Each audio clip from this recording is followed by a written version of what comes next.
Could you please explain the correlation between AMH and predicting your egg reserve, your future egg reserve? Yes, so essentially average drop of AMH is 1 picomole liter, 0.8 to 1 picomole liters. There's been a lot of studies to track AMH, including one of my research studies which has been published. And when you predict the egg reserve using AMH or antral follicle count, you can actually tell how much of AMH drops every year. So in like thousands of women, when you study, you can actually tell AMH drops by 0.8 or 1 picomole liter. Let us say your AMH is 10. So approximately 10 years, you will be producing functional eggs.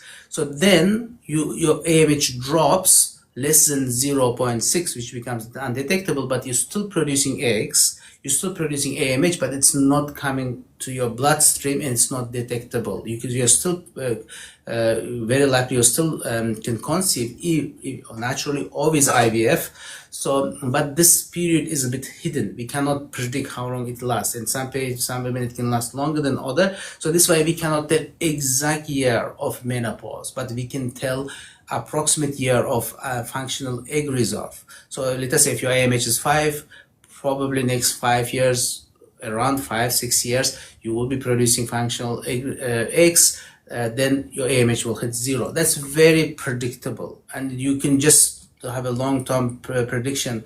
So on the basis of just simple AMH, you need to measure at least twice because of variation, 30%, and you need to measure AFC. Let us say you do AMH once today and antral follicle count, after a few months another AMH and AFC, then you average out, then you can tell how long your ovaries will be producing eggs. And that's very critical to plan your future fertility. Let us say you want to complete your studies and you achieve professional goals, you want to buy a house and do a lot of plans before you want to have a child. Yeah, and which means you're actually sitting at the age of 30, you're planning to have a child at the age of 38. So this is your plan, but your ovarian plan may be very different. Or your ovaries may be saying, I don't care, I will run out of eggs on you by the time you get to the 38. My limit is age of 36.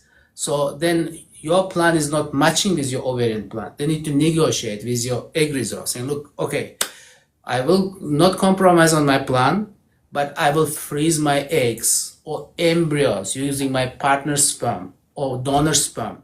So ensure that I have a lot of eggs, a lot of embryos waiting when I achieve my goals, and then I can complete my family. So for that, you need to know how long your ovary is going to be functional in terms of producing eggs, which you can predict 20 years ahead.